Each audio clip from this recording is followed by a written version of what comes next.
Servus Leute, willkommen zu einem weiteren WFD Wrestling Talk. Heute mal etwas Besonderes, und zwar haben wir heute einen amerikanischen Wrestler, und zwar JT Funk. Das wollte ich gerade mal grüßen, aber wie heißt es auf Englisch? Hello JT, how are you? I am doing fine. This is the first time I've been interviewed by you guys and I'm excited. Ah ja, das kann ich mir vorstellen. Also er hat gesagt, oder dafür haben wir ja jemand da. Dafür haben wir jemand da, wo zum Glück übersetzen kann, denn mein Englisch ist very, very terrible. Deswegen haben wir jemand da, und zwar Bernhard Wulff. Alle kennen ihn natürlich. Servus Bernhard. Grüßt euch zusammen. Ja, ich werde jetzt so ein bisschen den Lost in Translation Guy hier geben, quasi zwischen Simi, Martin, JT und euch da draußen.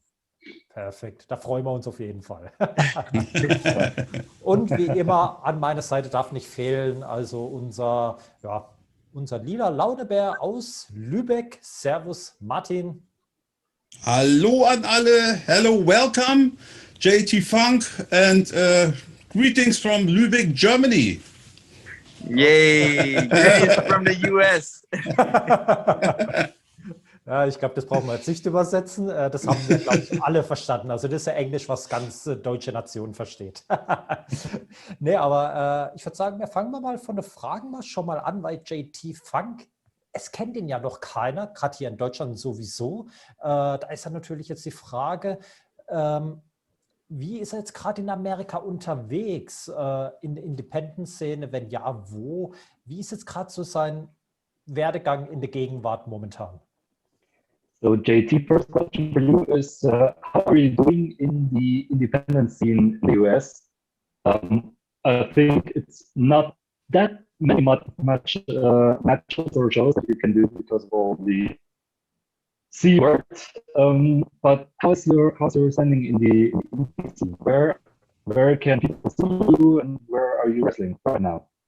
I actually last year was the least, like I wrestled so much less during the pandemic, even less than my first year in the business. My first year in the business, I wrestled about maybe 70 times that year, whereas the previous year during COVID, I only wrestled about 7 times in general, you know? So it was really, really tough. And then like after a while, it gotten so bad that we had to wrestle with our mask on and the fans couldn't touch us. And it just was a very, very tough situation. And, you know, as me being a baby face, I love the fans. I love interacting, especially during intermission where they get to talk to me, they get to take pictures, I get to sign autographs. That's one of my favorite things to do. And I wasn't really able to do it. So it was kind of like a tough thing. But the pandemic was phenomenal for me because I was able to utilize my brand to market, to sell products. Like I was selling masks, I was selling t-shirts, I was selling wristbands, I was selling dolls. I just recently released my wrestling dolls. So I was just thinking of a business, you know. So that's the first time I actually thought about wrestling from the business side. Like I can brand myself, I can market myself, because it's not a lot of wrestlers like me that are selling products, you know. So I just wanted to stay relevant in the wrestling world, but also do things a little different. Okay. Okay.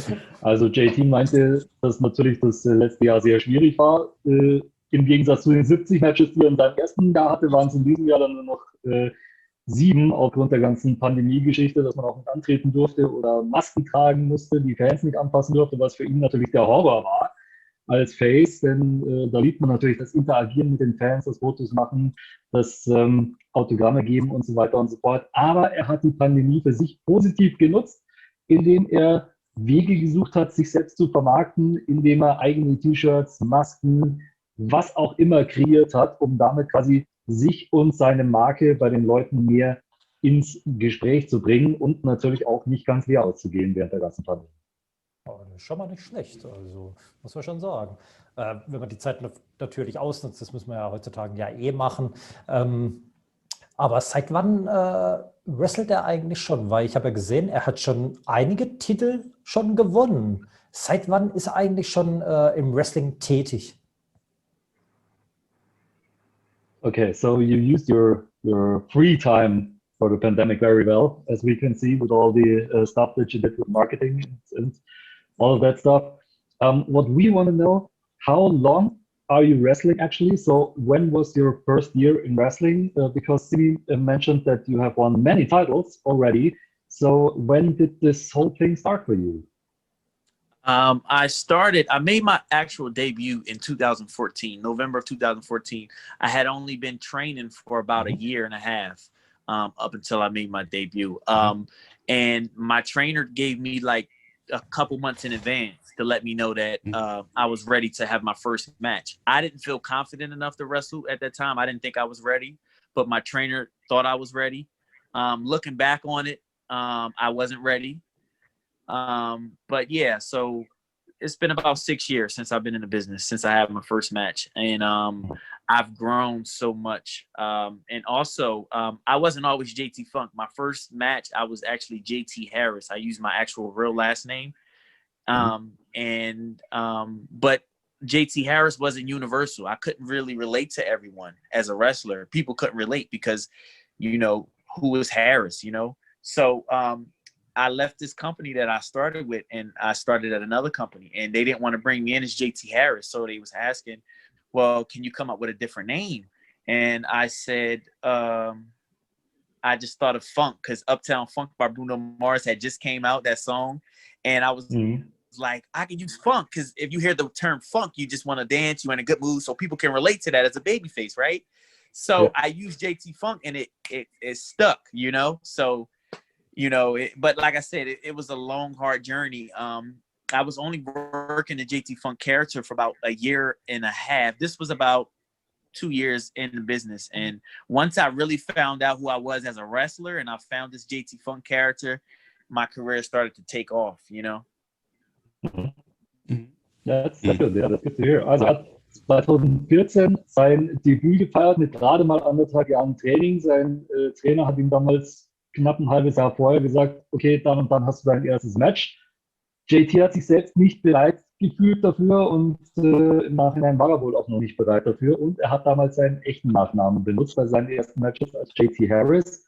Erst als er dann in eine andere Promotion gewechselt hat, hat er dann auch quasi sein Gimmick etabliert und daran gearbeitet als JT Funk. Denn da kam gerade eben der Uptown Funk von Bruno Mars raus. Ein cooles Lied, wie ich finde. Lässt sich auch super drauf tanzen. Und ja, von da an ging es bergauf. Von da an begann quasi die steile Karriere von JT Funk. Okay, aber da fällt mir gerade ein, es gab ja schon mal in den 90er, ich glaube Bernhard, du mich wahrscheinlich den vielleicht auch noch kennen, war zwar noch nicht die Zeit, wo du kommentiert hast damals bei der WWE, aber da gab es doch das Scorpio, Too Cold Scorpio, der hieß ja bei der WWE Flash Funk. Ist sein Gimmick so in der Richtung wie Flash Funk? So what we want to know is there was a wrestler in the 90s, I think. Yes, 90s, Too Cold Scorpio. He also was known as Flash Funk. So is this Flash Funk character a little something that you also used for your JT Funk character? Did you kind of adapt a little bit? Or you the Originally, you know, a lot of gimmicks in America for black athletes like myself or mostly shucking and jiving and dancing. And I tried so hard to stay away from the stereotypical gimmicks, you know what I'm saying? And I tried so hard, but it felt naturally for me to go out there and kind of shuck and jive because that's really who I am. So it was so much easier because I'm not trying to be something I'm not. This is really who I am as an individual. I'm a fun-loving person. I'm energetic. You know, people just attach to my energy. So it kind of just, you know, and then I came out to Uptown Funk. That song makes you dance. It puts you in a good mood. So I kind of like fell into it, you know what I mean? But the difference between me and Flash Funk and other gimmicks as such, they are used in a more comedic way. Whereas once I get in a ring, I'm not really shucking and driving anymore. I'm trying to win. You know what I mean? I want to be the best. You know, I'm an athlete. So I think once the bell rings, that's when I completely change. I don't do a lot of dancing once I get in the ring. Okay, also was das Gimmick angeht von JT, gibt es natürlich viele Stereotype Gimmicks für afroamerikanische Wrestler. Und der hat natürlich versucht, nicht unbedingt in diese Schiene reinzufallen zu Anfangs, weil da eben viel war mit hier tanzen und gut drauf und überhaupt, das ist so das typisch afroamerikanische, was man so gewohnt war. Aber wenn man zu so einem Song wie Uptown Funk rauskommt, dann bleibt einem einfach nichts anderes übrig, als zu tanzen und Spaß zu haben, denn das ist er. Er ist einfach ein positiver Mensch, er ist gut drauf und das möchte er natürlich auch den Fans zeigen, zumindest solange er auf dem Weg zum Ring ist. Wenn er dann im Ring ist und die Glocke geläutet hat, dann legt er quasi den Schalter um, dann ist er nicht mehr der nette, freundliche, tanzende Bursche von nebenan, sondern dann geht es ums Gewinnen und darum zu zeigen, dass man der Beste ist. Wie Festus bei der WWE damals. Kommt die Ringglocke, dann flippt er aus. Genau. But you are not the brother from Flash Funk, or? No, no, listen, no relation at all. And I don't shuck and jive. You know, I just come out and people can feel my energy. So I don't do a lot of dancing, but I'm coming out, I'm full of life. I'm, hey, let's get it on, let's get funky, you know. Also er versprüht natürlich gute Laune und macht auch ein bisschen Spaß mit den Leuten, das gehört einfach dazu. Ja, ich sag mal, als Babyface eigentlich auf jeden Fall sehr gut. Aber was sind so seine Ziele? Hat er wirklich so jetzt die großen amerikanischen Ligen wie WWE und AEW, hat er die so als Ziel im Kopf oder sagt er sich, nee, so Independent-Ligen, das langt mir, mehr will ich gar nicht? So JT, what's your release in the wrestling business? Do you want to go? Do you have the big dream about going to WWE or AEW or Impact Wrestling, or do you say are you saying I'm fine with the independent business and I want to express there and win there as much as I can? I think anybody who gets in the wrestling business, their sole purpose is to get into the WWE and get signed, right? And that's always been my answer when I first got into the business. But the more I evolved as a wrestler, and I see some of my friends who are making a living on the indies, I know that, you know, there is money on the indies to be made, even if you're not signed, you know? So essentially my goal now is actually make money and be able to pay all my bills with just wrestling, you know? So if I'm able to pay all my bills and still wrestle, I would be perfectly fine with that. You know, if I never get signed, I'm okay with that. But also with me working on trademarking the name JT Funk and branding myself, I just want to be able to have the freedom to be able to wrestle where I want to wrestle. And I think signing a contract with WWE, they don't allow you to do the things you want to do. They have to tell you how to dress. They have to tell you how to talk. And, you know, you can't be interviewed by certain podcasts because if it's not authorized by them. I had a tryout with WWE and, you know, it was fun to be there, but I can see the wrestlers it just ran a toll on those guys. They say the easiest part there in WWE is wrestling. That's the most easiest part, but it's so much other business stuff you have to deal with. That could be time consuming. That could be very demanding. And, I don't think that's me. I'm just a free spirited person. I like to be able to do what I want to do and be the person that I am. You know, it's hard for me to be somebody that I'm not, you know? Ja. Okay, also JT meint natürlich, will jeder, wenn er im Wrestling anfängt, irgendwann mal bei der WWE unter Vertrag stehen. Das war auch früher immer seine erste Antwort, die er gegeben hat. Aber inzwischen hat er eben festgestellt, dass auch in den Indies durchaus gutes Geld zu verdienen ist, dass da eben auch Geld da ist. Und selbst wenn man keinen großen Vertrag angeboten bekommt, möchte er eben trotzdem versuchen, durch Wrestling seine Rechnungen zu bezahlen und seinen Lebensunterhalt zu bestreiten. Er hatte bereits ein Tryout bei der WWE, das fand er auch ganz super und hat da auch viel dabei gelernt, aber er hat eben auch festgestellt, dass der einfachste Part bei der WWE das Wrestlen ist, also sprich in den Ring steigen und seine Matches bestreiten. Alles andere ist dann doch sehr restriktiv, man darf nicht mehr bei bestimmten Podcasts auftreten, man darf bestimmte Sachen nicht mehr machen, weil man eben das Ganze erst von WWE absegnen lassen muss. Das ist natürlich auch sehr zeitintensiv. Ich meine, ich kann da auch ein Lied davon singen. Der Fahrplan von WWE ist wirklich sehr stressig und ja, er ist eigentlich ganz zufrieden mit den Indies und mit dem Geld, das er da verdienen kann. Also das heißt, er wollte jetzt nicht zur WWE weiterhin gehen, weil sonst hätte er mit uns hier keine Talkrunde machen können. Yeah, so you didn't want to go to WWE because otherwise you could have never do this session with us here. for wrestling fans in Nation. Yes. Aber, Yes. aber ich muss sagen, ich finde es gut, dass er wirklich so die Sache auch realistisch sieht. Finde ich sehr, sehr gut, weil klar, viele, gerade wenn man jung ist, ist man schon so ein bisschen blauäugig und denkt wirklich, man ist schon der größte Star. Man sieht sich schon bei der WWE. Aber die Einstellung finde ich sehr, sehr gut. Aber was sieht für ihn noch so realistisch aus? Sieht für ihn zum Beispiel auch realistisch aus, dass er zum Beispiel mal hier nach Europa kommt?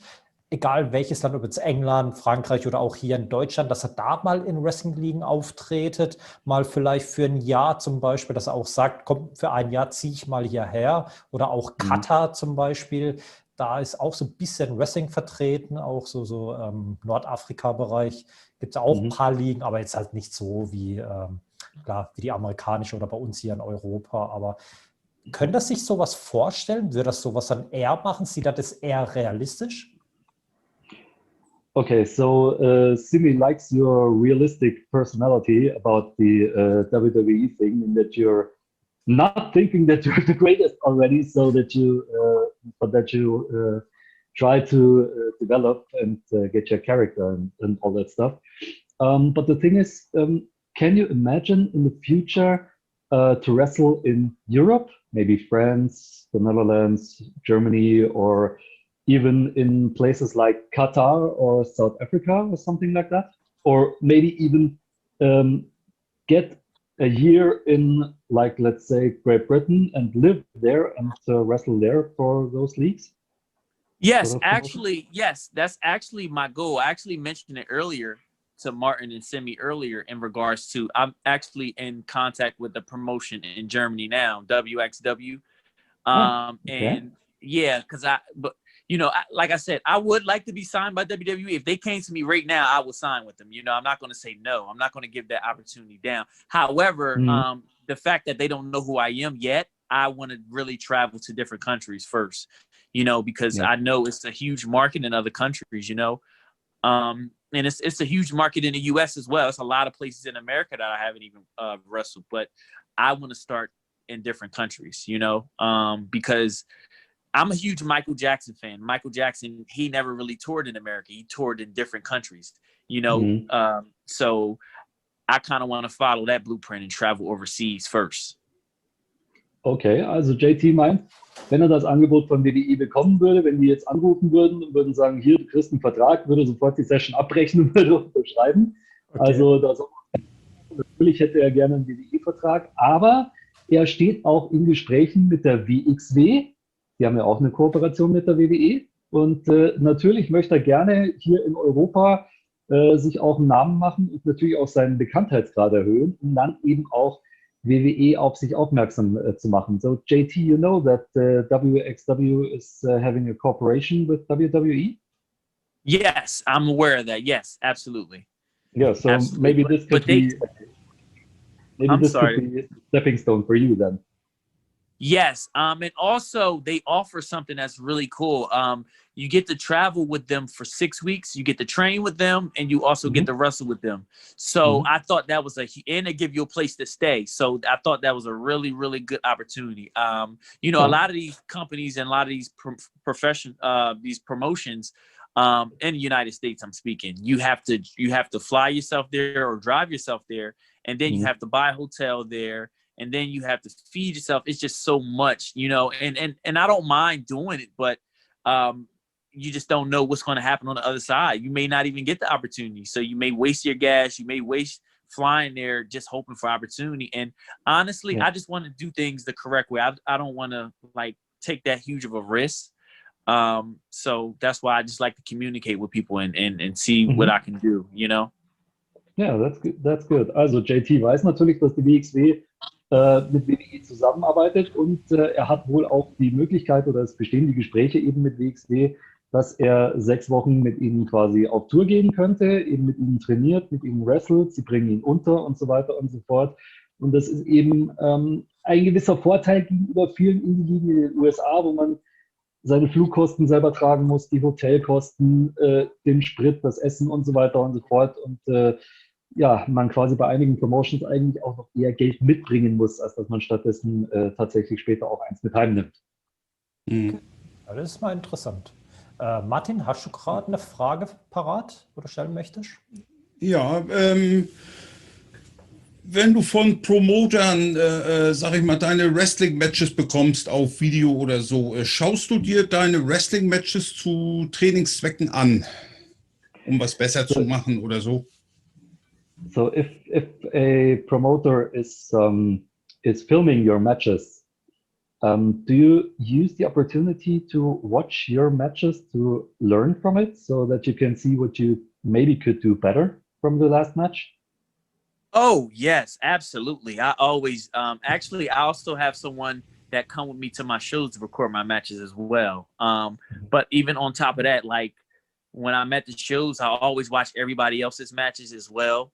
And I implore people to watch my matches too, so they can pick some things out that they might like or might not like, or, I'm one of those guys in the locker room where I tell people to watch each other match and watch everybody match, so that way if somebody goes in front of you, you cannot do what they do. And a lot of these shows, people go out there and they do the same thing that somebody did before them. So I think if and it's been instances where I watched the match before me, and in my mind, I was like, oh, I'm going to do that. And then I watched their match and they do it. So now I got to change it because I don't want my match to be like the match before me. So absolutely. Yes, I definitely I even watch all my matches now and I go back and say, man, I could have did that differently. I could have did this differently. So yes, I'm always watching my matches and seeing what I can do to improve. Even if I had the match of the night, I'm still thinking about little intricate details that I could have changed. Okay, that's cool. Also er schaut sich natürlich seine Matches dann hinterher nochmal an. Er hat auch extra jemanden mit dabei, der die Matches für ihn aufzeichnet, und er schaut sich auch allgemein alle Matches auch der anderen Wrestler an dem Abend an, um eben auch zu sehen, was die machen, damit es quasi nicht ein kopiertes Match wird, also eben nicht irgendwelche Moves dann benutzt, die gerade im Match vorher schon dran waren. Und ja, da kann man natürlich immer sehr viel draus lernen, auch wenn man seine eigenen Matches sieht. Und er sagt auch, er ist so ein kleiner Perfektionist. Selbst wenn er das Match des Abends hatte, schaut er sich das Video an und sieht dann immer noch so kleine Details, wo er meint, ach, das hätte ich vielleicht noch besser machen können. Selbst wenn die Leute als das beste Match ever abgefeiert haben. Und man sollte sich also auf jeden Fall auch die Matches anschauen. Alle. Wie sieht es denn bei dir aus? Jetzt ist ja Corona, vielleicht, ich weiß nicht, ob bei euch die Fitnessstudios zu haben. Wie hältst du dich zurzeit fit in Zeiten von Corona? So here in Germany we have a complete lockdown, so the gyms are closed as well. Do you have that same problem in the States? Are the gyms closed, or how do you keep fit during this pandemic? So I save my money. I'm a cheap goat. Like I try to save my money. So I've never really been to the gym. I work out at home. So I do what they call calisthenics, where it consists of pull-ups, diamond push-ups, squats, just real basic, just to tone myself. And I run a lot. I do a lot of cardio as well. I do cardio more than anything. Because I feel like, in wrestling, you need a really good cardio. It's a lot of guys that I wrestle who are stronger and bigger than me, but their cardio is bad and they can't do it, So I just realized that in this business, in order to be a success as a wrestler, your cardio has to be good, no matter how you look, So I pride myself in that. But now I realize with me putting a little bit more weight on, I just have to eat a little bit more. But I always worked out. I always stayed in shape and I watch what I eat, but I don't eat enough, so I have to just double my intake of my protein so I can put the weight on, Okay, also er sagt, er ist so ein kleiner Sparfuchs. Er spart sich lieber die Kohle fürs Fitnessstudio, macht stattdessen so eine kleine Home-Workout-Routine, die er sich zurechtgelegt hat, mit Squats, mit Push-Ups, mit allem Möglichen. Er läuft sehr viel, macht viel Cardio-Training, weil er eben auch sagt, naja, es gibt Leute, die ihm gegenüberstehen, das sind Muskelberge, die haben aber keine Ausdauer. Und er sagt eben, das Wichtigste bei einem Wrestling-Match ist die Ausdauer. Deswegen laufen, Cardio, Cardio, Cardio. Und was er auch festgestellt hat, er futtert zu wenig. Er muss mehr futtern, damit er da quasi noch ein bisschen Masse zulegt. Und ja, das ist gerade so ein kleines Disziplin-Ding, wo er dran arbeitet. Training ist gut, aber das Futtern fehlt noch. Ja, okay. Aber da hätte ich auch Frage, in was für einem Stil, weil die Leute kennen ihn ja nicht, mit wem kann man ihn so ein bisschen vergleichen? Weil wenn ich ihn jetzt so sehe, hätte ich jetzt gesagt, oh, ist er vielleicht so einer wie Kofi Kingston, also ein Braun Strowman auf jeden Fall nicht. Würde er sich so in die Kategorie auch einstufen, auch wrestlerisch zum Beispiel, dass er mehr so der Highflyer ist oder ist er mehr Techniker, Brawler oder so? Mhm. Mhm. So what Simi wants to know is for the people in Germany who don't know you yet, how can they compare your wrestling style? I mean, you're no Braun Strowman to say the least, but are you more of a Kofi Kingston guy, a high flyer, or a mat wrestler, or what's your profession? I like to think I'm more of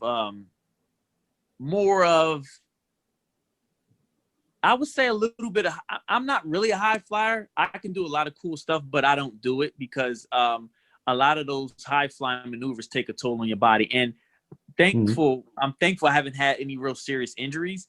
So my style is very standardized, like in terms of, let me say, more of Hulk Hogan style, more of The Rock. Like they have a really basic standard, but they're over as a wrestler. Like The Rock has a really, really basic foundation of movesets. John Cena, these are superstars. They have a basic, solid wrestling moveset.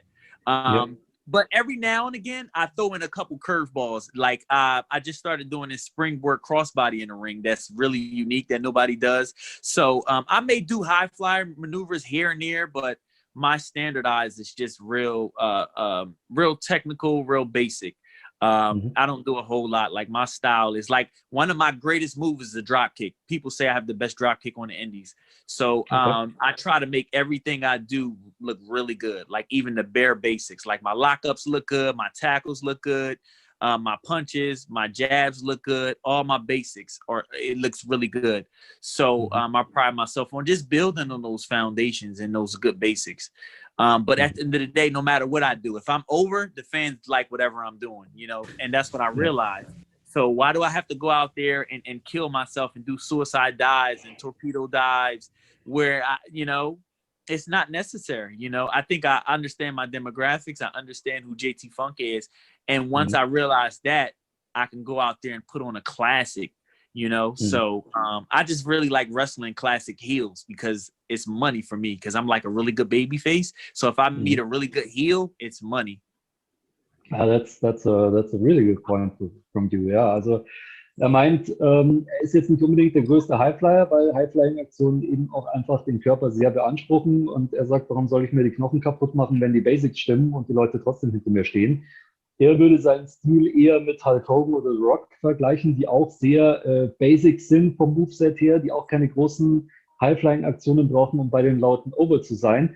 Er macht hier und da mal einen Flying Crossbody, beziehungsweise einen Springboard Crossbody, gibt es so in den Indies wohl noch nicht so häufig. Deswegen ist das so ein bisschen das Ding, das ihn so ein bisschen einzigartig macht. Und die Leute sagen, er hätte den besten Dropkick in den Indies. Und das sind eigentlich so die Sachen, mit denen er dann mal ein bisschen punktet. Aber solange er einen guten Heel hat, mit dem er quasi gut den Face rüberbringen kann und da einfach ein klassisches Wrestling-Match abliefern kann, ist ihm das immer noch am liebsten, weil, wie es so schön im Deutschen heißt, oder im Bayerischen in dem Fall, das ist halt Made Wiesen. Also das ist für ihn quasi sicheres Geld, also damit nach Hause nimmt. Ja, hat er nicht ganz unrecht. Hat er echt nicht ganz unrecht.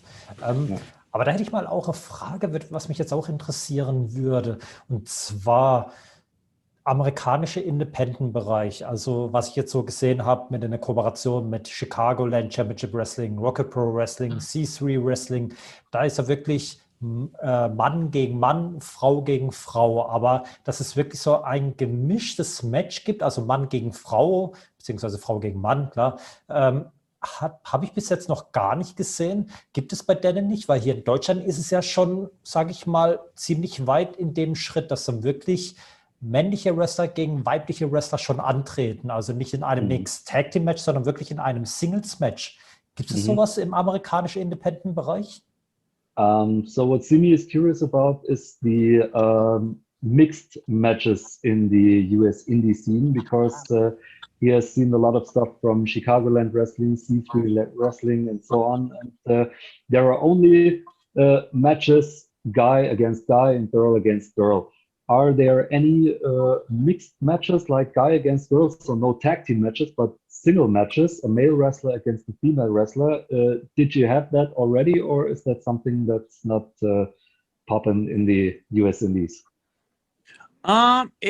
It's becoming I say within the last 2 to 3 years, it's been a really, really popular thing. But it varies on the promotion in the area. Like I know it's like in New Jersey, California. It's a few different states that really do them. But me personally, I wouldn't do it because I take my craft very serious. I take my gimmick very serious. And not that I'm afraid to lose to a woman, you know, because anything can happen. If it's booked correctly, you know, I'm okay with it. But I just think on the indies, a lot of people are short-minded. They don't really think about what works for you. They just think about what works for them. And I think when you have that mentality, if we're not working together as a company, you know, and if you're just working for self, then I don't really want to, you know, that's why I said I always ask a lot of questions because, you know, a lot of promoters come to me with ideas and I say, okay, what's the end game? What are we working towards, you know? And if I don't agree with they're saying, or if they're not able to articulate themselves in a way to where I'm sold, then I respectfully decline. So it just depends. But me personally, I just don't, you know, because of my style, I'm very hard hitting. Like, you know, I can even beat a bigger guy my size, you know, just depending on it's my intensity level. I think that's why people believe in this character, because how serious I am, and they can see how serious I am in the ring. So yeah, it's kind of declining now. It's not as popular as it was several years ago. But at one point in time, it was a really, really popular thing. Almost every show had it, at least 1 or 2 matches, or a guy versus girl, or a mixed match tag match kind of thing. They even have a title somewhere in Maryland where it's it's an intergender title or something like that. But yeah, so I don't have anything against people that do it, but you know, if I want to be looked at as a world heavyweight champion, me wrestling a female, I don't think they will take me as serious. So Ja, I can understand, ja. Also er sagt, das gibt schon hier und da mal, kommt auch ganz auf den Bundesstaat an, aber ein paar gibt es tatsächlich, die das nach wie vor machen. Es war früher wohl mal häufiger, da gab es wohl auch irgendwie einen Intergender-Titel in Maryland, meint er wohl. Aber er selbst würde es jetzt nicht machen, ganz einfach, weil er dafür das, was er tut, zu ernst nimmt. Nicht, weil er Angst hätte, gegen eine Frau zu verlieren. Wenn das Ganze gut gebuckt ist, dann kann man das schon mal machen. Aber er persönlich würde es jetzt nicht machen, ganz einfach, weil es in den Indies auch leider Gottes viele gibt, die nicht das große Ganze im Blick haben, sondern quasi nur jetzt an den heutigen Abend denken, was für sie funktioniert und nicht, was für den anderen auch noch mit funktionieren würde. Deswegen hinterfragt er auch gerne mal das Ganze und sagt, okay, die und die Idee habt ihr, wo wollt ihr denn damit hin? Und wenn es nicht in sein Konzept oder sein Gimmick passt oder wie er sich als JT Funk vermarkten möchte, dann sagt er auch gerne mal respektvoll, Leute, bis hierher und nicht weiter, finde ich nicht so gut.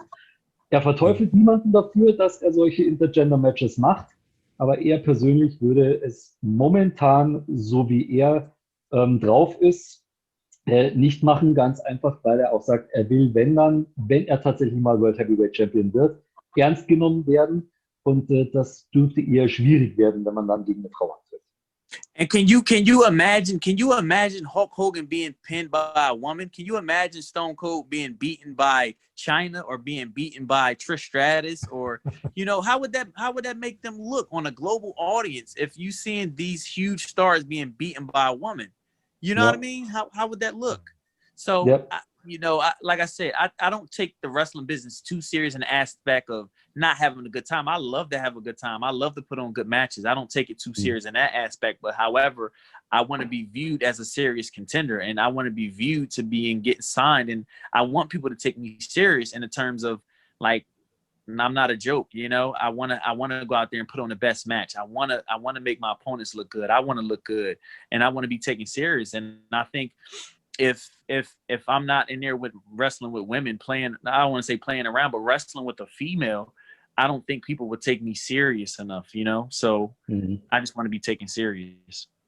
Okay, also er möchte natürlich ernst genommen werden und das funktioniert natürlich besser gegen einen männlichen Gegner, wo man sich eben auch gegenseitig gut aussehen lassen kann. Bei einer Gegnerin wäre es dann eher so, dass die Leute das Ganze vielleicht laut seiner Aussage belächeln würden, beziehungsweise ihn dann nicht so ernst nehmen würden, wie er das gerne hätte. Und man stelle sich nur mal vor, Hulk Hogan zum Beispiel wäre in den 80ern von einer Frau besiegt worden oder Stone Cold oder The Rock wären damals von China besiegt worden, die ja auch mal in einem Royal Rumble Match stand unter anderem. Ist jetzt nicht unbedingt das Gelbe vom Ei und deshalb, wenn man ernst genommen werden möchte, dann lässt man sowas lieber. Ja, das stimmt. Ja, weil Richtig, ja. eine Frage, wo ich eigentlich jetzt hätte stellen wollen, die hat er schon beantwortet, ob er so ein Match führen würde, aber er hat gesagt, nein. Irgendwo finde ich schade, weil ich habe schon die Hoffnung gehabt, vielleicht tritt er ja für mich gegen Jessie J an, aber das Glück habe ich jetzt leider nicht.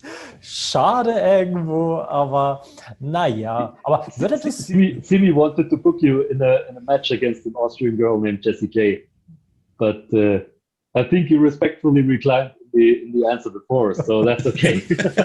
He has to do the fight himself. Ja, ich will mich schon die ganze Zeit davor drücken, aber irgendwie klappt es nicht. Keiner ist auf meiner Seite. JT, hast du denn irgendwie einen Traumgegner, gegen den du mal gerne antreten möchtest? Oh, that's a good question. Do you have a dream opponent, JT, that you always wanted to wrestle or that you could imagine standing in the ring against one time? Who can I picture myself wrestling in a ring against? Yeah, your dream opponent that you always dreamed about having a match against. I have two. Okay. I have The Rock, obviously, because he's the reason that I got into wrestling. That was like he's still my role model. He's still my idol. I look up to him, kind of thing. Just not even just in a wrestling business, but just as a person, just how he carry himself. Everybody loves The Rock, you know. That's just who he is. And every time I listen to an interview, everybody says the exact same thing, no matter who you are. Like, he treats the cameraman the same, he treats the bosses the same, he treats everybody the same, you know. And that's how I am, you know. I don't treat people based upon their status in the world, you know. If you're a camera guy, I give you a hug, I shake your hand, I talk to you. Everybody I speak to and treat everybody the same. But The Rock, hands down. I don't know if that's realistically going to happen, but that and Dolph Ziggler, because Dolph Ziggler is my current favorite wrestler right now, and I think that could be a possibility. Yes. I have a chance with Dolph. And the third person is Jessie J. Oh? Genau. Ja, also JT meinte natürlich, also wenn er sich einen Gegner aussuchen dürfte, dann auf jeden Fall The Rock, der wäre ganz klar ganz oben auf der Liste angesiedelt, weil der eben auch der Grund ist, warum er überhaupt ins Wrestling eingestiegen ist. Und ganz einfach, weil The Rock auch so ein normaler, herzensguter Typ ist. Der ist zu jedem gleich, zum Kameramann, zur Putzfrau, zum Boss, vollkommen wurscht. Er behandelt alle gleich und geht dann nicht nach dem Status. Und so ist er eben auch angesiedelt. Und deswegen würde er unglaublich gerne mal gegen The Rock antreten, auch wenn das wahrscheinlich eher unrealistisch sein dürfte. Nummer 2 auf der Liste wäre dann Dolph Ziggler, sein momentaner Lieblingswrestler. Und das könnte schon eher möglich sein, dass er gegen ihn vielleicht mal antritt. Ja, das wäre cool. Das wäre eigentlich nicht schlecht. Dolph Ziggler ist auch mein Lieblingswrestler, also das auf jeden Fall. Aber hat er schon so Pläne, weil er ja gesagt hat, mit Independent Wrestling Bereich, dass er da wirklich seine Brötchen verdient und so. Wie sieht es eigentlich aus, wenn es irgendwann mal nicht mehr mit dem Wrestling weitergeht? Klar, es gibt Wrestler wie ein Goldberg, wo er schon über 50 oder schon 60 ist, wo er schon Wrestling betreibt oder immer noch Wrestling betreibt. Er kriegt halt jede Menge Geld. Aber was sind so seine Pläne für die Zukunft, wenn es mal wirklich mal vorbei ist mit dem Wrestling?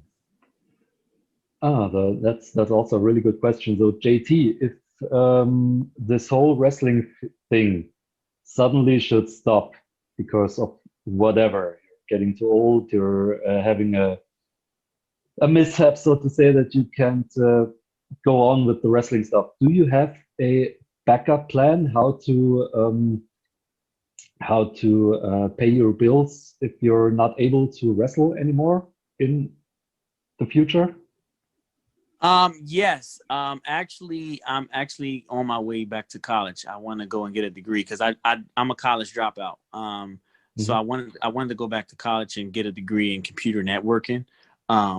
Eventually, at some point, But wrestling's kind of like my only thing right now. But again, that is good that you say that because, I realized that, I think during the pandemic that made me realize that, there's life after wrestling. And I didn't never think about that during the pandemic.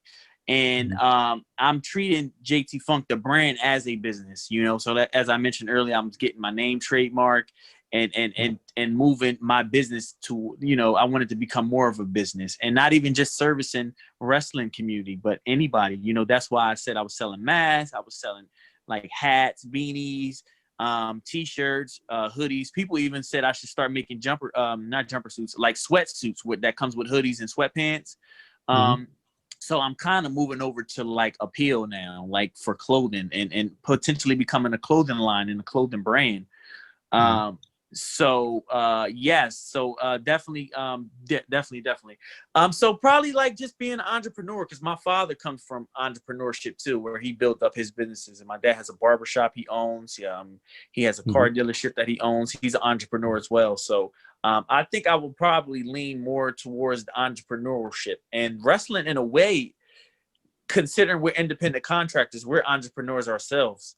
But we just don't know it. So I'm just going to utilize, I think, because wrestling's given me the opportunity to do things I never imagined. Like I get to travel to different states. I get to be interviewed by guys like you. I get to go to schools and talk to kids. All these opportunities I've gotten is through wrestling. So I think I just try to accomplish as much as I can for as long as I can physically, and also do things outside of wrestling that, that impacts the community and giving back like that. And I think ultimately I'll find my line of work somewhere along the lines, whether if it's public speaking or potentially politician, but I feel like my purpose in life is to just give back however I can. So rather if it be the wrestling business, if I can't wrestle anymore, or rather if it's be giving back to the community I grew up in, I'm just a really, really giving person. So any way that I can help people, essentially.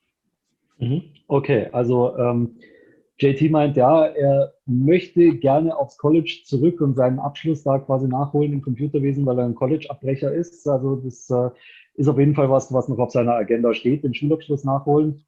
Aber er versucht natürlich auch auf anderen Wegen jetzt schon sich quasi ein zweites Standbein zu schaffen, möchte eben sein JT Funk Brand trademarken lassen, möchte da eine eigene Klamottenlinie draus machen, um eben so auch noch ein zweites Standbein zu haben, weil er eben sagt, er hat vorher eigentlich gar nicht wirklich drüber nachgedacht und jetzt durch die Pandemie ist ihm aufgefallen, verflucht, es gibt auch noch ein Leben nach dem Wrestling und auch da muss man irgendwie vorsorgen. Das tut er bereits und er versucht da an verschiedenen Standpunkten quasi anzusetzen und verschiedene Sachen sich quasi aufzubauen, ähnlich wie sein Vater, der neben dem Barbershop auch noch einen Autohandel hat. Und er möchte also versuchen, selbst wenn es mit dem Wrestling irgendwann nicht mehr läuft, eben den Leuten was zurückzugeben. Sei es, dass er in Schulen geht und mit den Kindern redet, was er jetzt auch schon machen kann, dank dem Wrestling. Sei es, dass er irgendwie im Hintergrund im Wrestling aktiv ist und da den anderen Wrestlern was zurückgeben kann. Oder was er auch nicht ausgeschlossen hat, dass es vielleicht irgendwann mal in Richtung Politik geht. Wer weiß das schon, was die Zukunft für uns bringt? Das weiß keiner. And I just want to highlight that, during the pandemic, I made way more money selling products than I ever did wrestling. So that opened up my mind on that I can utilize this platform as a business and start making serious money with it. Like I said, I've made more money than I did wrestling. And I made money by not wrestling, by selling my products from being a wrestler, So that opened up my eye and being an entrepreneur. Okay, was ihm natürlich auch noch die Augen geöffnet hat er gerade gesagt, war, dass er während der Pandemie jetzt durch seine Sachen, die er verkauft hat, sprich Hoodies, Cappies und so weiter und so fort, damit mehr Geld verdient hat in diesem einen Jahr der Pandemie als vorher als Wrestler. Und das hat ihm so ein bisschen gezeigt, naja, also es gibt tatsächlich auch noch was anderes, womit man Geld verdienen kann. Und das hat ihm so ein bisschen die Augen geöffnet, dass man sich eben durchaus auch noch anders seinen Lebensunterhalt bestreiten könnte. Okay, hört sich echt gut an. Ja, hat er vielleicht nicht mal vor, dann eher im Wrestling-Business zu bleiben, weil da gibt es dann Möglichkeiten, dass man zum Beispiel Manager wird vom Wrestler. Das kann man auch im höheren Alter noch werden oder ein Promoter oder ich sage jetzt mal, er könnte auch Kommentator werden. Also ich sage mal, hier haben wir ja jemanden sitzen, wo er ein bisschen Erfahrung holen kann oder Tipps holen kann. Aber hat er sich vielleicht sowas überlegt, trotzdem im Wrestling-Business zu bleiben, so in solche Mhm. Funktionen? Mhm. So, would you stay after your career as a active wrestler? Would you stay in the wrestling business for being a manager or trainer or a promoter or maybe even a commentator or something like that? I think I would want to work behind the scenes if I do give back. Once I'm out of the camera, I don't want to come back. Okay. So essentially, I would definitely wouldn't be opposed to open up my own wrestling school. I would totally love to do that. That could be one of the ways. Or even if I don't specifically train people, I will still want to open up my own and maybe even hire the person that trained me to start training, because I know because my trainer, he loves to train. So if I was in a financial position to open up my own training school, but have my trainer train people, I think that would be really cool, because he loves to train people and he's a really good trainer. So if I get to pay him to train people to do something that he loves, I know he would totally do it. So, but as far as like being a manager, nah, I don't have, I've never did managerial type of stuff. I'm not opposed to it, but I think, a lot of people have time letting go of the wrestling business. And I think once I'm done with wrestling, I think I'm done with wrestling. I don't want to come back. I'll come back and visit and stuff, but behind the scenes and see people. But as far as like doing cameo appearances and stuff, not really. And I like wrestling to always be my first love, but I always think it's good to move on to bigger and better at some point. Mhm. Okay, also er sagt, wenn es tatsächlich mal vorbei sein sollte, er vor den Kameras verschwunden ist, dann gäbe es also keine Cameo-Auftritte in irgendeiner Art und Weise, sondern wenn er weg ist er weg, und dann würde er lieber im Hintergrund arbeiten wollen als Trainer oder eben auch zum Beispiel, wenn er sich finanziell leisten kann, seine eigene Wrestling-Schule aufmachen und da auch zum Beispiel Trainer dafür bezahlen, die dann die Jungen trainieren, zum Beispiel seinen Trainer, mit dem er aktuell zu tun hat. Also wenn er sich leisten könnte, würde er eher das machen. Er ist zwar nicht komplett abgeneigt von der Managerrolle, aber er sagt, na gut, wenn ich weg bin, bin ich weg. Wieso soll ich dann nochmal vor die Kameras treten? Dann mache ich das lieber an anderer Stelle, um quasi den Leuten da was von meinem Wissen zurückzugeben. So, JT, who are you training with right now, or who has trained you to start in the wrestling business? My actual wrestling school is shut down right now, but my trainer is Mark Harrow, and he came in the wrestling business in 1999, I believe. And he was trained by a guy by the name of Glenn Osborne. These are guys that never really made it big, so you probably wouldn't know them. But they're well respected in the wrestling business, in the areas that they've wrestled in.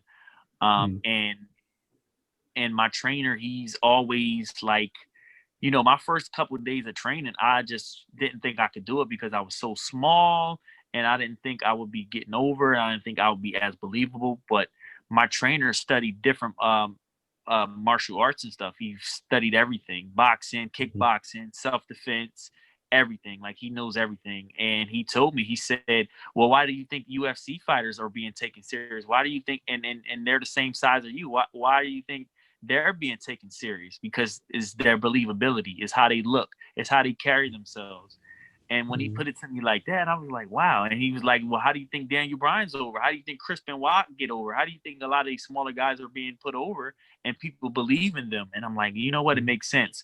So I just learned so much from him, not even just wrestling, just life in general. So he's a huge influence on me, because he believed, anything is possible, no matter where you come from, no matter what size you are, no matter how you look. And, his philosophy is, as a trainer, he don't care how you look. He's not encouraging people to go to the gym and look up to par. He's not body shaming, like, oh, you need to lose weight. He just accept you for who you are, no matter where you come from, how you look. And I just thought that was really cool. He just give everybody a chance. As long as you come and train and you're willing to get better, you know, he's willing to accept. He's probably like the only person that I ever met who don't really judge you, you know, and he's never judged me. So. Ja, that's cool. Also seine Trainer, also die Wrestling-Schule ist ja aktuell geschlossen natürlich auch, wie bei uns auch die Fitnessstudios, hat alles zu, aber seine Trainer haben ihn natürlich versucht, ein bisschen durch die Hintertür aufzubauen, sage ich jetzt mal, haben das eher über die psychologische Seite versucht, weil er am Anfang eben auch selbst an sich nicht geglaubt hatte, meinte, er ist zu klein und zu schwach fürs Wrestling. Und sein Trainer meinte dann, hey, was meinst du, warum UFC-Fighter ernst genommen werden? Warum meinst du, dass ein Daniel Bryan zum Beispiel im Wrestling-Business groß geworden ist und ernst genommen wurde? Weil die an sich selber geglaubt haben. Es ist vollkommen egal, wie du ausschaust, ob du groß, klein, dick, dünn bist. Du musst an dich selber glauben, du musst dich selber verkaufen und du musst dich selber vermarkten. Und nur, wenn du von dir selbst überzeugt bist und weißt, was du kannst und was du willst, dann kannst du es auch zu was bringen. Und das hat er sich zu Herzen genommen und das hat ihn auch um einiges weitergebracht, auch in dieser Zeit. Kann er gut mitnehmen, also das finde ich gut. Martin, hast du noch eine Frage? Soweit jetzt nicht, nein.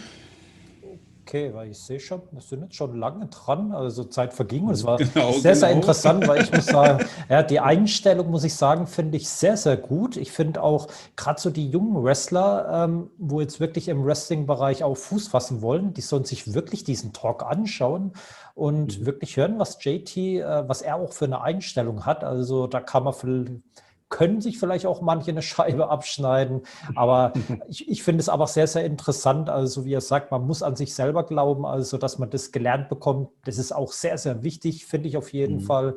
Und ich würde sagen, weiß gar nicht, Bernhard, hast du noch Fragen an ihn oder so? Oh, we're just thinking about some questions that we could have left for you, JT. Let's see. Martin doesn't have a question anymore. Simi is really liking your personality and was like, much of the young wrestlers who are just starting in the business should watch this talk because of what you were saying about all the stuff getting in the business and believe in yourself and think about what you can do to be a big name and a big star. Is there anything that you maybe want to know from you, how it's working here? Do you have any questions for us? Oh, yeah, for sure. Oh, okay. And from you guys' experience, and I don't know how long you guys been following indie wrestling, actually been being a part of indie wrestling, but when you watch most wrestling matches in Germany, do you feel like a lot of the indie wrestlers focus solely on getting their shit in, so to speak, or you think a lot of guys focus on their characters more? What do you think the indie wrestling and the indie scene in Germany? What are a lot of the young up and coming wrestlers do, or their definition of getting over? What's their mentality? What's their psychology behind a wrestling match? Is it just moves, or is it psychology? Okay, I'm just going to translate that for the guys.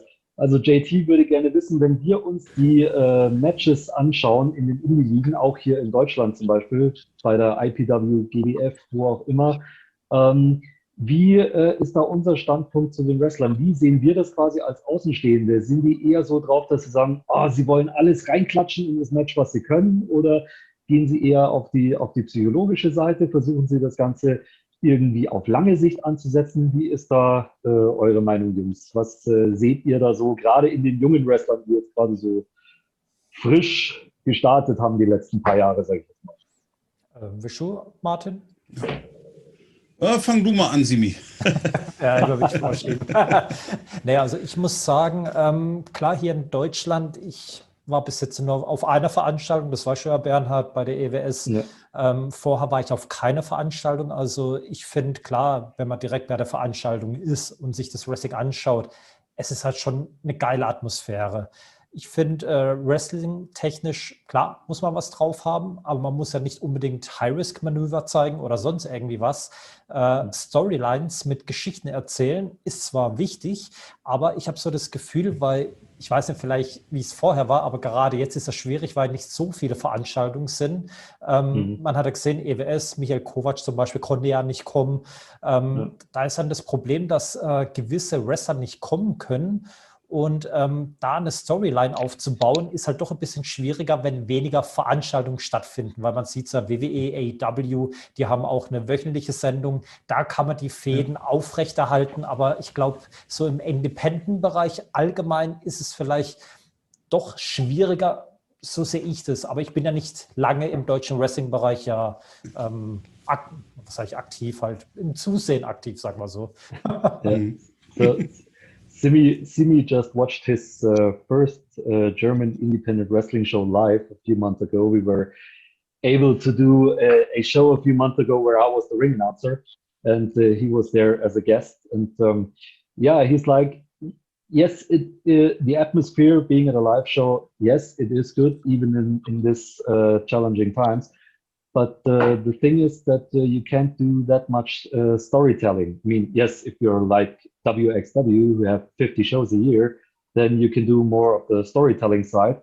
But if you have only 5, 6 shows a year, it's really depending on who is able to come. Like we had a problem with the guys from Austria that couldn't come because of the pandemic. And then it's more of okay, we try to do everything we can and try to give the people a good show for that night. And yes, we try to do something for next time or maybe for the next 2 shows. But yeah, it's really hard to do a long-term storytelling like WWE or AEW can do with all their weekly shows. Aber da muss ich noch dazu sagen, was momentan, was viele auch sehr machen, um im Gespräch zu bleiben, ich glaube, dass so die Fädenführung gerade über die sozialen Medien jetzt mehr verstärkt wird. Jetzt gerade bei der Pandemiezeit sowieso, weil jeder Zeit hat. Da kommen entweder die Promoturniere oder man sieht ja, Jessie J, die Fehde mit mir, das läuft ja schon seit, oh Gott, ich weiß gar nicht, seit November schon, also, und das läuft ja über soziale Medien, obwohl wir noch gar nicht gewrestelt haben und hoffentlich auch nie wrestlen werden miteinander. Aber ich glaube, das ist vielleicht momentan, gerade Pandemiezeit, weil wenig Veranstaltungen sind, vielleicht das Sinnvollste, wenn Fädenführung vielleicht über die sozialen Medien Zungenbrecher. So that's the thing that some promotions did here in Germany. They did promo tournaments over social media, so like Facebook or Twitter. They had their wrestlers doing the promo and facing off each other in this promo, and the fans could decide who would win this little promo tournament. So is that how are you doing in the social media stuff like Facebook, Twitter? Are you the guy who's always twittering and always being on Facebook and giving people an insight of your life through social media? Oh yes, yes. My social media presence is really, that's another thing that helps me stand out from a lot of the wrestlers. Like, you know, I post nothing. I post nothing about anything. Majority of my posts, 90% of the time, is wrestling related, and then not so much about me, but it's about promoting my products, promoting a fan. I used to do like fan of the week, you know, but it just got very time consuming, so I stopped doing it. But I'm always posting content about what I got going on, what I'm looking forward to, you know, just very different things. I'm always uploading content, and just keeping my name relevant. And I think I'm doing it more now than ever before because I'm not wrestling as much, you know, but I still want people to know that JT Funk is relevant. And I was able to stay relevant, not through wrestling, but just through my products, because everybody's seeing people with my mask on, you know, people were seeing people with my beanies on, people were seeing people with my shirts. So, you know, it's like when you go into the same farmer's market and you see somebody with another JT Funk mask, you're like, hey, well, I got the same mask as you, kind of thing. So, and people get back to me, they say, hey, I saw your mask somewhere too. I saw another person with your mask. I've seen another person with this, you know. So I just know it was working, and I was able to generate this buzz without wrestling. So I just was like, wow, that was really, really cool. So I'm just trying to stay relevant. And, you know, a lot of times we depend on promoters to promote us, whereas we have the power in our hands, you know, like for my promos, if I send a promo to a promoter, I just tell them I'll upload the promo for the show and then I'll tag them in it. That way everybody can see it and my views go up. And, you know, most of my views go to at least 1,000 to 2,000. That's the least. Sometimes I get 10,000 views. Sometimes I get 20,000 views. But views don't define who I am. But I just feel as though it's very important to market yourself so everybody can see that you're wrestling here. You know? Ja, okay. Also ich habe ihn gefragt, wie es denn bei ihm mit Social Media ausschaut, wie sehr er da aktiv ist. Und er meinte, ja, also 90% von dem, was er postet, geht tatsächlich ums Wrestling und vor allem auch, was er mit dem Wrestling tut. Er hat auch zwischendurch mal eine kleine Aktion gehabt mit Fan der Woche. Das war dann auch ein bisschen zu zeitintensiv, deswegen hat er das dann wieder eingestampft. Aber er sagt eben auch, er versucht eben auch durch das Social Media seine Marke weiter zu promoten, damit eben mehr Leute mit seinen Jacken, mit seinen Mützen, mit seinen Masken rumlaufen und dann eben auch sagen, hey, ich habe dieselbe Maske, wenn Sie einen Typen auf der Straße sehen mit einer JT Funk Maske, oder es gab sogar schon Leute, die ihn angesprochen haben und haben gesagt, hey, ich habe da Leute mit deinen Mützen rumlaufen sehen und das freut ihn dann natürlich sehr und er versucht natürlich da auch im Gespräch zu bleiben, was eben sehr wichtig ist, gerade in dieser Zeit jetzt und da hilft Social Media eben wirklich viel dabei, um eben im Gespräch zu bleiben und er hat auch gesagt, wenn er einem Promoter eine Promo schickt für dessen Show, dann lädt er die selbst hoch auf seinen Kanal und taggt dann den Promoter, weil er dann eben auch auf seinem Kanal mehr Views kriegt, auch wenn er jetzt sagt, es ist ihm wurscht, ob er da 1.000 oder 2.000 kriegt, das ist das Minimum, oder auch 10.000 oder 20.000. Die Views sind ihm eigentlich wurscht, aber trotzdem, er ist präsent bei den Leuten und genau das muss man eben in dieser Zeit jetzt gerade auch mit Social Media erreichen, wenn man im Gespräch bleiben will. And also to elaborate on that, like going back to what I said earlier about, you know, me being myself, I really pride myself on that. And in this wrestling business, a lot of wrestlers, they like to do so much, like, you know, they want to beg the promoter, hey, can I work for you? And they want to, you know, I don't want to say beg, but like you're trying so hard to get a spot. So you have to please everybody. You have to walk on eggshells. And sometimes that could be time consuming, trying to be something you're not just to get a spot.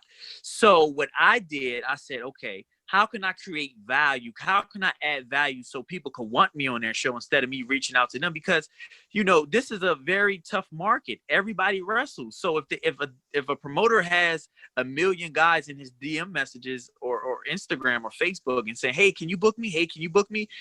9 times out of 10, if they don't physically see your name at some capacity, or if they don't physically see you in person, they're probably not going to book you. But if I can create a buzz to make them come to me, to make them want me and add value to their show, I think I'll be more than likely to negotiate, and it'll always end in my favor instead of me coming to them and I don't know what I'm getting myself into. You know what I'm saying? Every promoter is different, you know.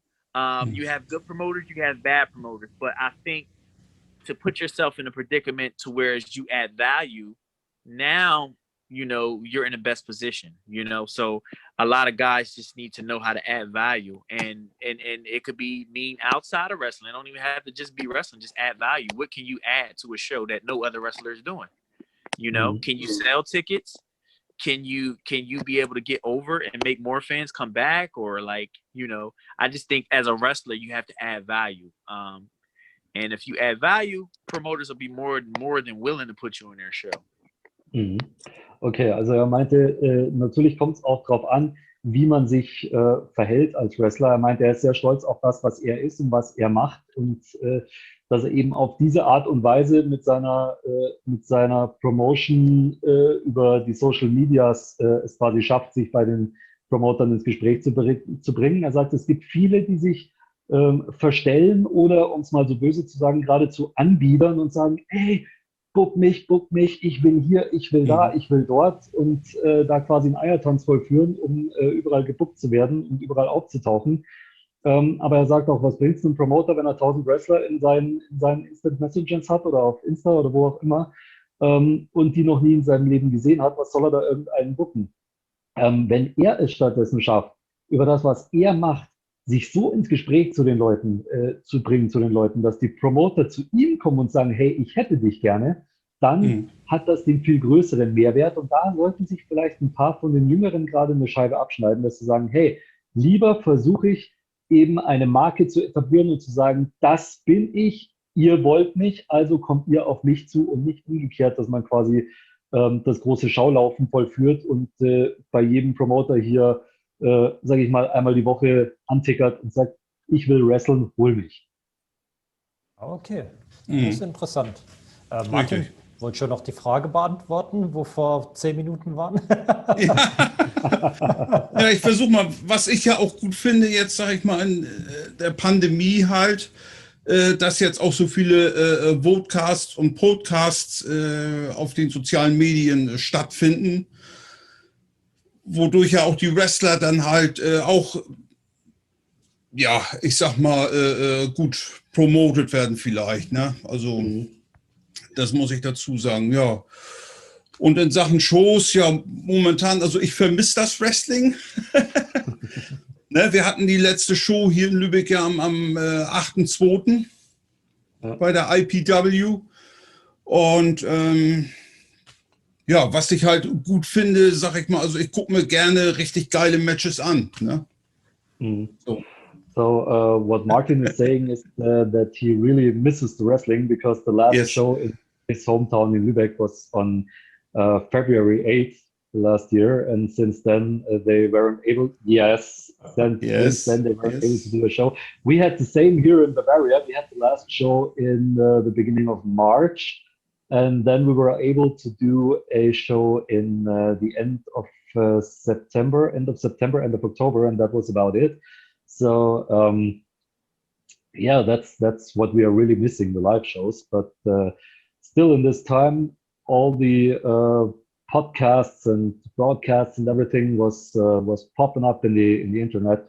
So that's also a new platform for the guys here to get value, as you were saying, and to still get the response from the people and to be seen by the people. So that's one thing to do. But yeah, still we are missing the live shows, and we are still missing great matches. And yeah, we can only hope that we can get back to normal, like I would say in summer, maybe.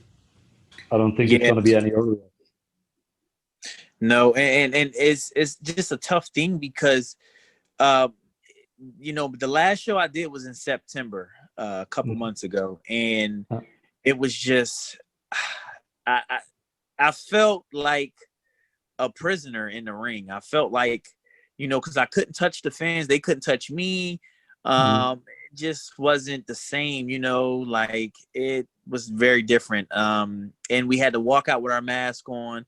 They didn't tell us, we didn't have to wrestle with the mask on, but once we got in the ring, we had to take it off.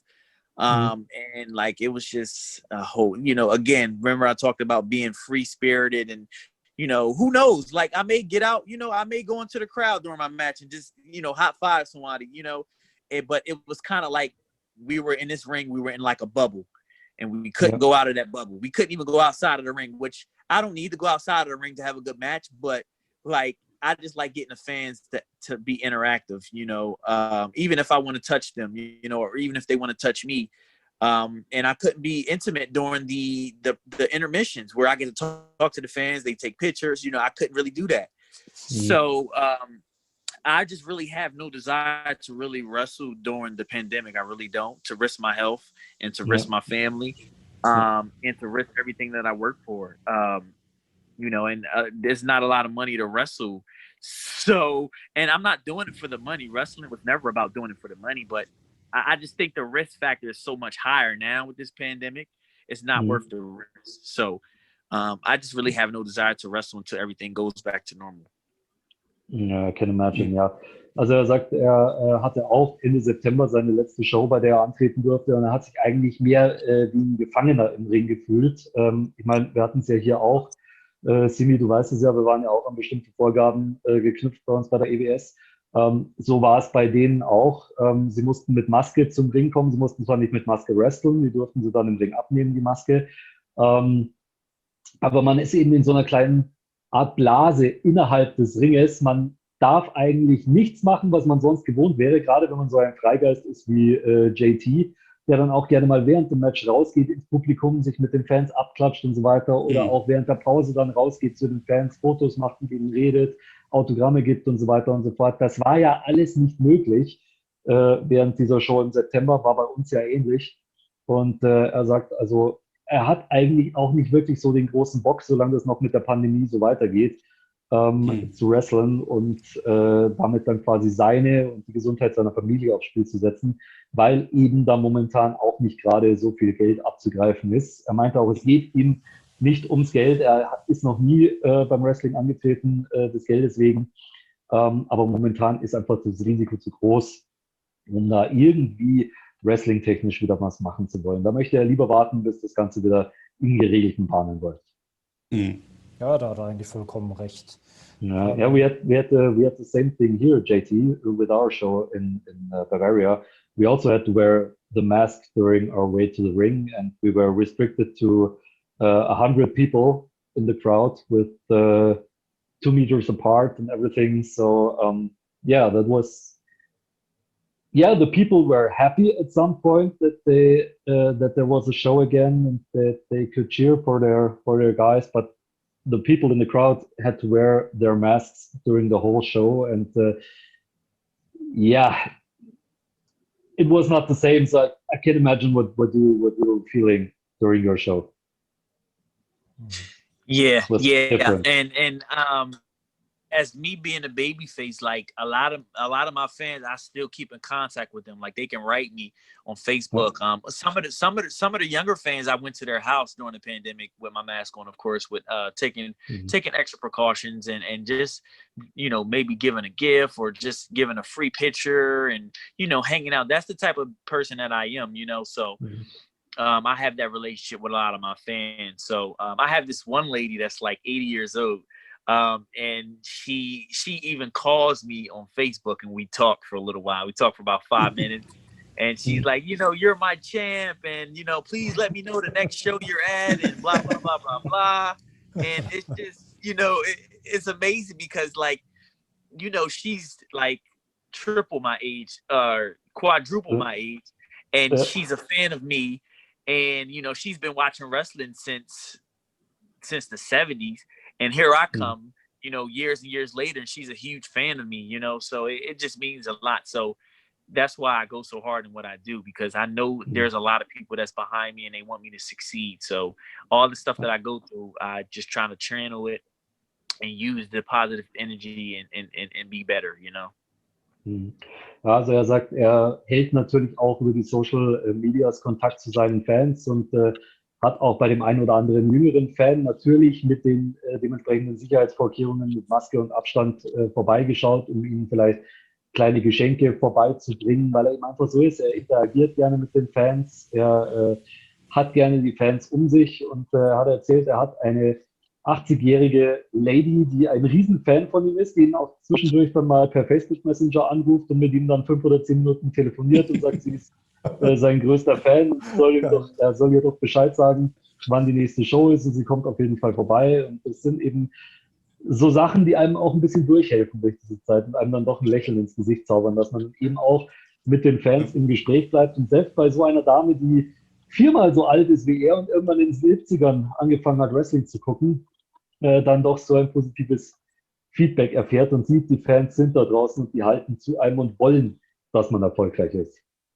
Das ist auch schön. So the advice that I can give, like for the younger generation or even wrestlers who's wrestling now, and anybody, you know, the most important part about your job as a babyface or a heel, well, let's just say specifically a babyface because I am a babyface.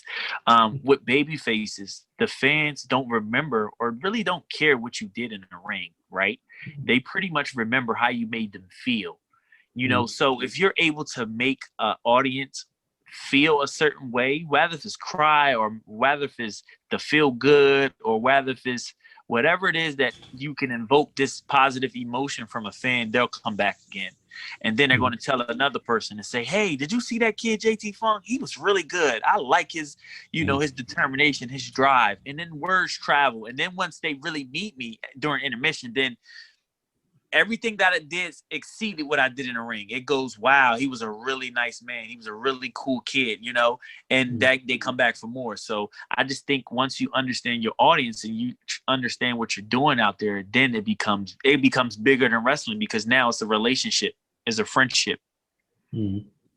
Also JT meint, ein Ratschlag gerade an die jüngere Generation oder auch gerade an die aktuell auch im Ring stehen, wäre, dass es eben nicht darauf ankommt, was man im Ring zeigt, sondern wie man es den Leuten vermittelt, beziehungsweise welche Gefühle man bei den Leuten hervorruft. Er kann es jetzt natürlich besser aus seiner Babyface-Perspektive sagen, aber das ist auch das, was Roddy Piper schon mal gesagt hat. Es ist scheißegal, ob die Leute positiv oder negativ über dich reden. Hauptsache, sie reden über dich. Hauptsache, du hast eine Reaktion hervorgerufen.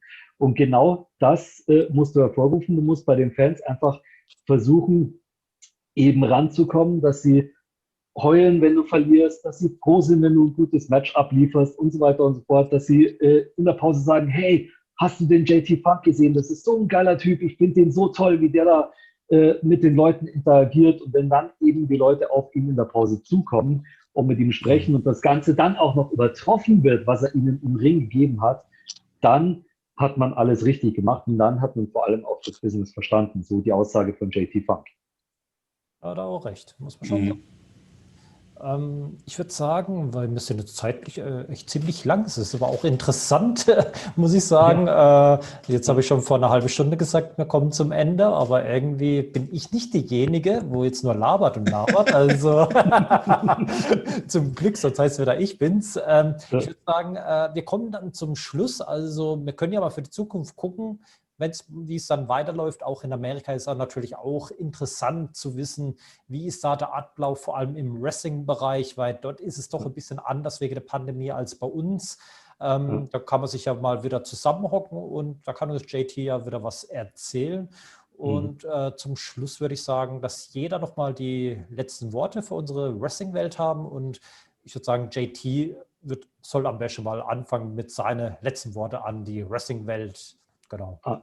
Alles klar. Okay, so JT, we're coming to a slight end right now. It was a really, really good talk with you, and it was really, really interesting. And yeah, we would like to hear from you in the future when this pandemic is over, how your wrestling career is taking up in the future. So maybe we can talk again at some point. And now we want to hear your famous last words for our fans.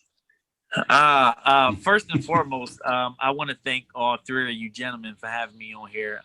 This is something that's never happened for me before, being interviewed by people from a different country. That's monumental for me. It's never been done before. You guys were very gracious, very welcoming, very understanding, very empathetic. So again, I want to thank you three guys for having me on here. And as far as me in the future, I'm just really optimistic about the future. And I know there's a lot in store for me because aside from me being talented in the ring, how I treat people and how I carry myself is even more important. And that's why I'm able to get all the opportunities because, I'm able to work with people and I'm able to be empathetic, I'm not so quick to judge and I'm not so quick to say, oh, I don't want to do this. Oh, no. I say, okay, well, if I don't agree with what you're saying, well, let's try to figure out a way to work it to where we can be on the same page. I'm just understanding, I don't jump to conclusion. I try to figure out why you feel the way you feel. Why did you recommend that, and try to get to the root of the problem before I just go off the hinges, So like I said, I'm really optimistic about the future. I know it's a lot of things for me. I'm just taking it day for day at this point. Once the wrestling circuit opens up, I will be more than willing to wrestle even more because I would love to wrestle every day if I could, to be honest. But I even, in terms of, I think I want to come to Germany first. because I'm having correspondence with WXW. So if I can get there, that'll be phenomenal. Even if, like I told the promoter, I said, hey, if you can cover my flight or if you can meet me halfway with the flight, I will come. I just need to be there. I just want them to see who I am. I want them to see what I can do, because all you need in life is an opportunity, you know? So it's not about the money for me, you know, but I just need an opportunity to show what I can do, and people be around me, they'll see it. But other than that, again, I appreciate you guys, and all my social media platforms are the same. Just type up JT Funk, my Twitter handler, my Instagram handler. They're all at the JT Funk. If you guys want to follow me, that's where all my links are for all my merchandise. If you have a question, you guys can email me at any point in time. And I always respond. Not as fast, but once I get the message, because I am a very busy man, but once I get the message and see it, I will respond.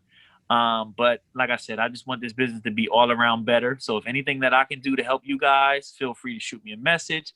And from this point on, I have a relationship with you three guys. So feel free to shoot me a message. If you want me to send you more guys to interview from America, I can do that. You know, just anything that I can do to help you guys, I would be more than happy to.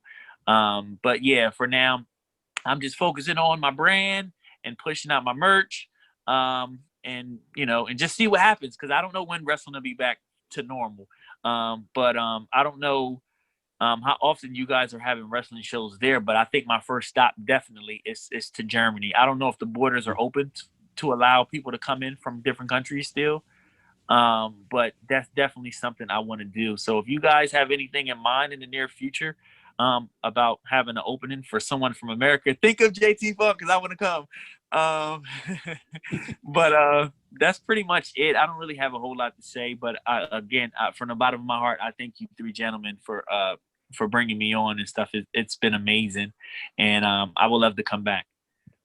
Thank you very much, JT. You're very, very welcome. Yes. Also JT hat sich natürlich bei uns allen bedankt dafür, dass er überhaupt mal die Chance bekommen hat, von Leuten aus einem anderen Land, aus seiner Heimat interviewt zu werden. War das erste Mal für ihn, hat ihn auch sehr geehrt und gefreut. Und er möchte natürlich gerne auch nach Deutschland kommen, hat er nochmal gesagt, eben auch gerne zur WXW, mit denen er ja in Korrespondenz steht. Und sobald die Grenzen offen sind und es da draußen eine Promotion gibt, die gerne einen Burschen aus den Staaten haben möchten, einen jungen Burschen, sollen sie an JT Funk denken. Einfach auf Twitter JT Funk eingeben oder auch auf Facebook. Heißt überall gleich der Bursche. Da findet man ihn auf jeden Fall und ihm natürlich auch schreiben. Er antwortet zwar nicht so schnell, weil er eben auch viel beschäftigt ist, gerade mit seiner Marke und den Klamotten und allem drum und dran. Aber sobald er eine Nachricht bekommt, antwortet er natürlich auch darauf. Und Simi, Martin, auch für euch ganz wichtig, sollten wir mal irgendwie eine Idee haben, dass wir vielleicht noch einen Burschen aus den Staaten gerne haben möchten für ein Interview, an dem wir gerade jetzt nicht so unbedingt drankommen. Einfach mal JT antickern, vielleicht kann der uns da ein bisschen weiterhelfen. Das war jetzt noch so die Hilfestellung, die er uns gegeben hat, und wir können uns also jederzeit bei ihm melden. Das ist doch cool. Martin, willst du weitermachen? Ja.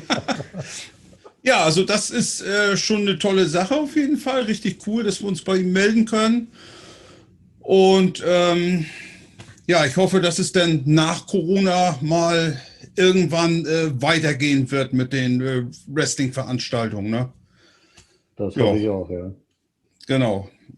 Das war's von mir und dann Grüße aus Lübeck. Ne? Danke, Martin. Ja. Kurz und knapp. Er wollte dich bisher erlösen, Bernhard, dass du nicht zu viel zu übersetzen hast.